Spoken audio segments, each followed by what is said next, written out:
Hey everyone, finished watching the next VR Troopers episode, The Charmika Invasion. There's a new fad, strange animals called Charmikas. They're inexplicably popular pets despite looking like rejects from a Charlie Band movie. Percy insists he's good with animals and blows a dog whistle which attracts a nearby Charmika.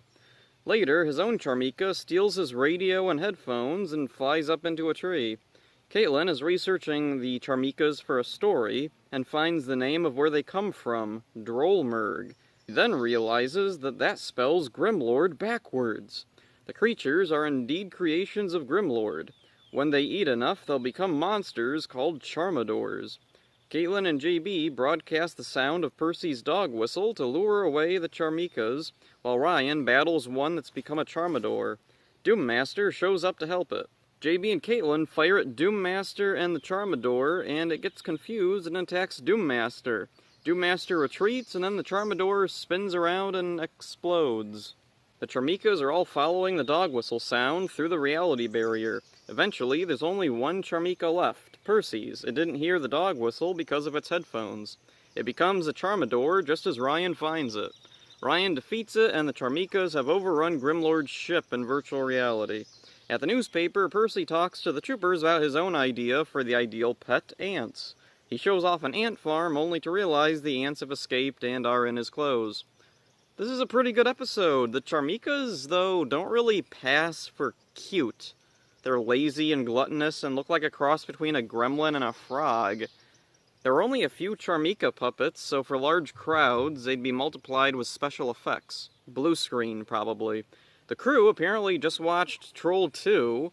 The clue of Grimlord's name spelled backwards is based on a similar scene straight out of that movie. The name of the town is Nilbog, goblin spelled backwards. John Carl Buechler, the director of the first Troll, worked on VR Troopers. He designed Grimlord's Season 2 look. Ironic, there's a reference to a sequel that has absolutely nothing to do with his work and has no involvement with him. There's a scene with Skuggs up on a ridge firing weapons at Ryan. It's reminiscent of the Tusken Raiders from Star Wars. Scheider did take a lot of influence from Star Wars, so I wouldn't be surprised if this was an intentional influence. Percy is surprisingly important to this episode. His dog whistle is the key to getting rid of the Charmikas, and his own Charmika is the final one, safe from the dog whistle because of the headphones it took.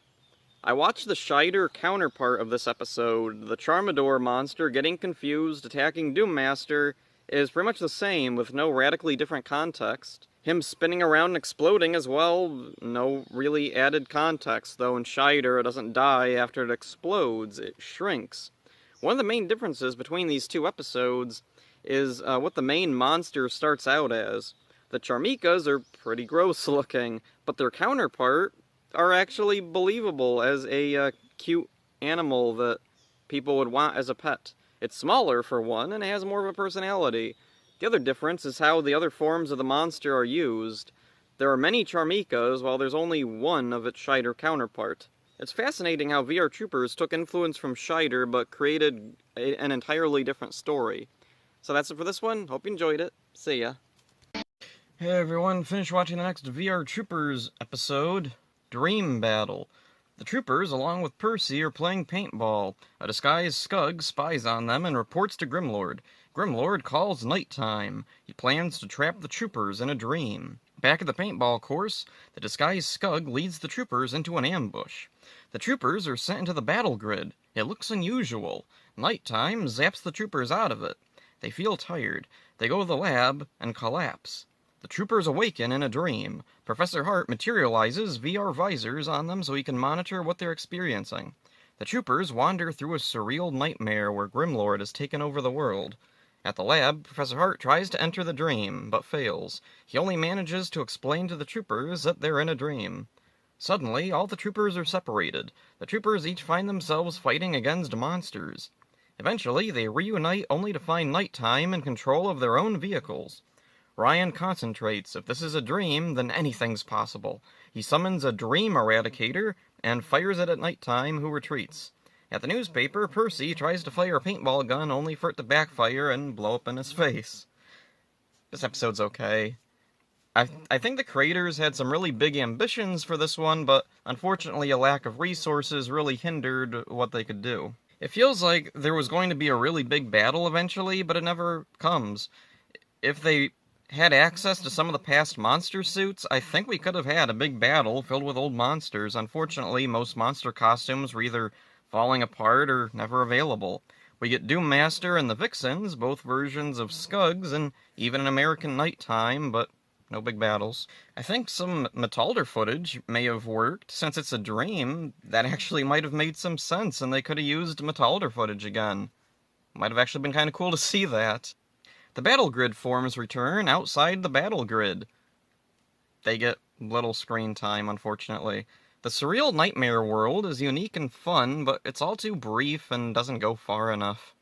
I think the dream aspect should have been unknown to the audience, at least for a while. There's little stakes throughout, which creates a lack of tension. It's cool to see Nighttime again, and I think this is his last appearance. He never gets killed, so no resolution. There's a huge missed opportunity here for Hart to join the Troopers. Since it's a dream, he could physically be there, not just be a face on a screen. I don't know why they were so restrained in so many aspects of this episode. Caitlin's monster has apparently made another appearance, but I can't remember its name. It's just called You here. Like, it shows up and Caitlin goes, You, and the monster goes, So you remember me. And I looked it up on Ranger Wiki, but the entry for this episode is incredibly sparse. There's no, cast list or anything. Overall, this one is different and unique, but it doesn't really go quite far enough to be memorable. So yeah, that's it for this one. Hope you enjoyed it. See ya. Hey everyone, finished watching the next VR Troopers episode, A Hard Day's Mutant. The Troopers are planning on going to a concert. Caitlin meets with one of the band members, Brandon Sands, to discuss an interview. After he leaves, Woody gives Caitlin her next assignment. A local homeless shelter is closing due to lack of funding, and she needs to take some pictures. Caitlin gets an idea. She goes to Brandon Sands and asks if he'd be willing to do a benefit concert for the homeless shelter. He's happy to. Grimlord makes a plan to kidnap the band and use them to spread his influence. He summons a new monster, Bongotron, to kidnap the band. At the dojo, the band is rehearsing. A group of girls come in. They're the band's fan club. Despara calls Caitlin and mimics Woody's voice to lure her into a trap. She gets ambushed by Skuggs, and then Despara appears and traps her in a force field. At the dojo, Ryan and JB get a call from Caitlin asking for help. They leave, and Doommaster shows up with the Vixens and teleports the band to Grimlord. The fan club comes over and yells at Doommaster, and he teleports them away too. Ryan and JB find Caitlin and free her from the force field. Caitlin tells them that Despara imitated her voice to call them. They realize Grimlord must be after the band, and they're defenseless at the dojo. The band and the fan club are imprisoned somewhere. Bongotron zaps at the band. The troopers return to the dojo and find it empty. They call Professor Hart. He can't detect the band. The troopers equip Jeb with a scent tracking enhancement device and run into Doommaster. Ryan deals with him while JB and Caitlin continue on to find the band. They find a cave guarded by Skuggs and they split up. Caitlin takes the front entrance and JB takes the back door. The band realizes that Bongotron took their talent away. Ryan finds and breaks them out and battles Bongotron. After he defeats them, talent returns to the band. There's a lot going on in this one. The band is a generic fictional band, unlike the past episode, Fiddler on the Loose, which guest starred an actual band, the Young Dubliners. The fictional band's name is the Crossworld Kids, which, I don't know, it seems kind of silly to name them after the setting of VR Troopers. General Ivar makes a return, but doesn't contribute much. Despara reveals a new ability to mimic voices perfectly. Bongotron, the main monster of the episode, steals the talent of the band, and that doesn't really go anywhere. There's a lot of unnecessary stuff going on. There's a homeless shelter that the band agrees to do a benefit for, but that's not necessary either. The shelter is never shown. No one involved with the shelter makes a significant, or insignificant for that matter, impact on anything going on. Percy's bit this time is taking pictures of Brandon Sands, only to find he left his camera lens cap on. Alright. Not the best, but not awful. A perfectly acceptable standard episode, but I'm hoping next time we have something a bit more exciting. So that's it for this one. Hope you enjoyed it. See ya. Hey everyone, finished watching the next VR Troopers episode, Magnetic Attraction. Ryan is working on a martial arts article on Caitlin's computer at the newspaper. Percy shows everyone some powerful magnets he found, and they erase everything on the computer. This inspires Grimlord and Despara to make a new scheme involving magnetism. Oriclon creates a monster with magnetic powers, and it demonstrates its ability to steal away everyone's metal weapons. At the newspaper, Percy's magnet gets stuck to his belt buckle and makes his pants fall down. Caitlin and JB are driving away, and the monster, Magnetabot, pulls the car over. They call Ryan. Just as Ryan's about to leave, Percy fuses with his magnet and gets stuck to a metal pole. Caitlin and JB are attacked by Magnetabot. He takes their power away. Ryan shows up and suffers the same fate. Luckily, they retreat to the skybase. At the lab, Professor Hart says that he can rebuild the armor to withstand strong magnetism. But it will take time. The troopers try to find the monster. They run into Doommaster, but only Ryan's armor is finished.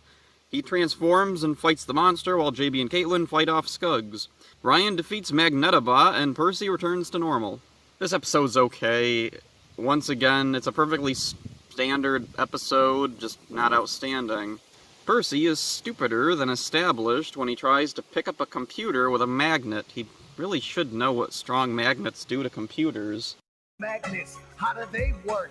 In a very Rita Repulsa-like turn, Grimlord, or rather Despara, is inspired by what's going on with the troopers to create a monster based off what they're doing. The monster demonstrated abilities that surprisingly don't play a big part in the story.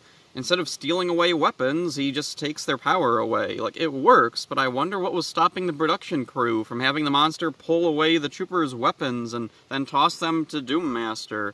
Like, they have footage of the monster, like, moving its arms around. Just have him, like, zap away their weapons, and then have his arm move, and then Doommaster and the Vixens catch the weapons. Another thing I wondered about, Hart is upgrading the troopers' armor, so why don't they use the battle grid suits in the meantime? The battle grid suits are so underutilized. They have them, why not use them? And if in Dream Battle a while ago, they showed that they do exist outside of the battle grid, so, I mean, it was a dream, yeah, but they look okay outside, why not use them? They went out of their way to make them, and then they never use them. There's no clever way they defeat the monster either, Ryan just blows it up. Percy turning into a magnet is suitably ridiculous, but I think it was a missed opportunity to actually involve him in the action. I think maybe the troopers could have gone back, get Percy, bring him back, and then, I don't know, utilize some kind of magnetic ability he has against the monster. I don't know what, but, I mean, again, they did this, and then they don't really do anything with it. It's just a goofy thing going on while the troopers are out doing something else. Overall, it's a pretty mediocre episode that could have been improved with more creativity behind the scenes. So that's it for this one. Hope you enjoyed it. See ya.